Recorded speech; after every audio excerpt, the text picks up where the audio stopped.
Now coming towards the fact of belief in Allah subhanahu wa ta'ala, we came to know that there are different groups and different factions when it comes to belief in Allah. There are groups who believe in no God. There are groups, those who believe that it's not possible for you to find or to say that there is a God that created this universe.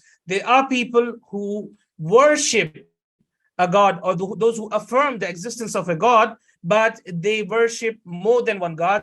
And there are people who believe that everything that is into existence is one. And then there are people who are the followers of Islam who believe that there is one true God and he is the only one being or worthy of being worshipped, and that is Allah subhanahu wa ta'ala. That is Allah subhanahu wa ta'ala. So when Islam came in and presented in our modern societies the concept of believing in one true God, there are things that are related to this term. There are things that are related to this term, which is the belief in Allah subhanahu wa ta'ala. When you say that you have to believe in Allah, it means that you have to believe in certain things.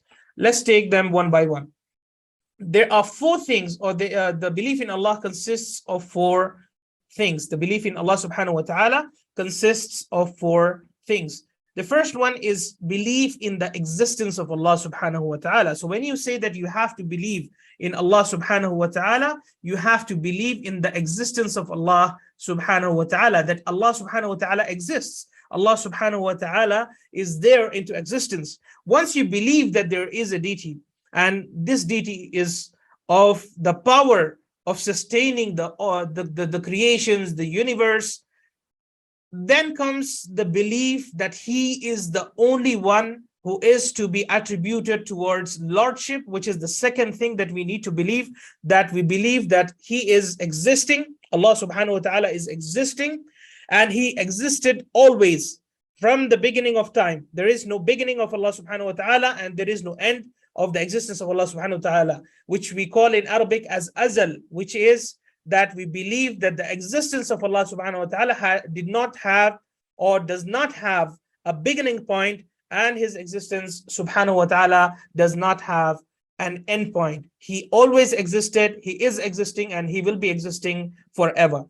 Once we believe in his existence, we believe that he is the Lord. And not only he is the Lord, if we say that he is the Lord, it might be that some may say that he is the Lord and there are other lords besides him. We say that he is the only Lord. He is the only one who is sustaining us. He is the only one who is looking after the universe. He is the only one who is nourishing us, who is providing us.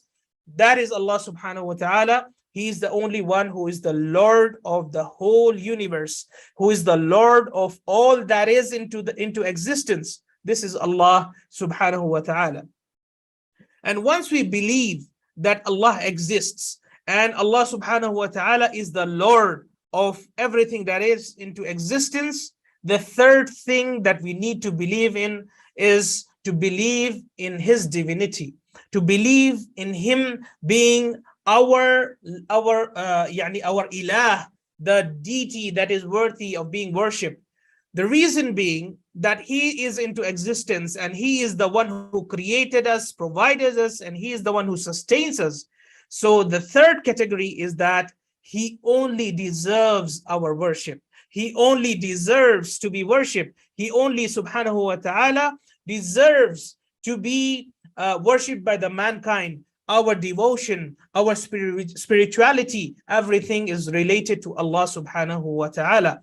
So here we learn and here we come to know that Allah subhanahu wa ta'ala has given us these the ayat of the Quran. If we happen to learn them, in some ayat we will find the evidences of Allah subhanahu wa ta'ala's existence, and then he affirms the lordship to himself in different ayat. And after that, he relates his lordship with his divinity.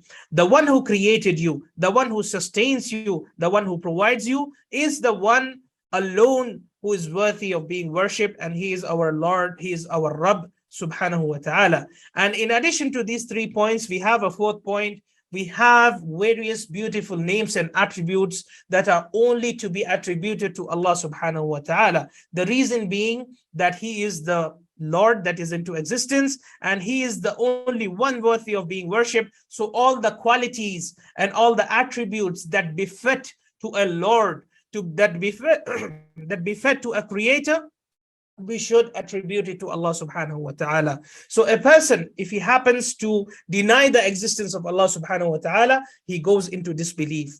If a person believes that there is a deity, but he does not believe that it is Allah who is our creator and our provider and our sustainer, he fails to fulfill the second category of the four things that we are learning now, and he falls into kufr and disbelief.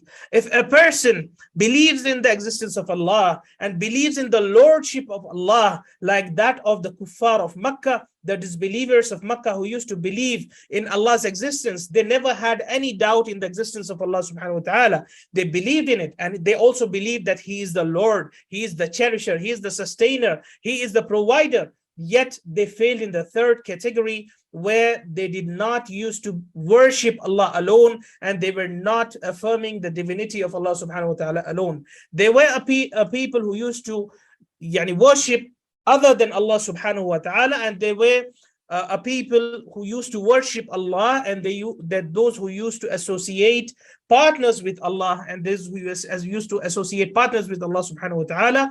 Both of these two failed in affirming the divinity of Allah subhanahu wa ta'ala. And finally, we have the fourth category of people who believe in the first three, but they fail to fulfill the meanings of the names and the attributes that Allah subhanahu wa ta'ala has associated to Himself in the Quran, in the Sunnah, and in whatever evidences that we have. So these people have also failed in fulfilling the condition of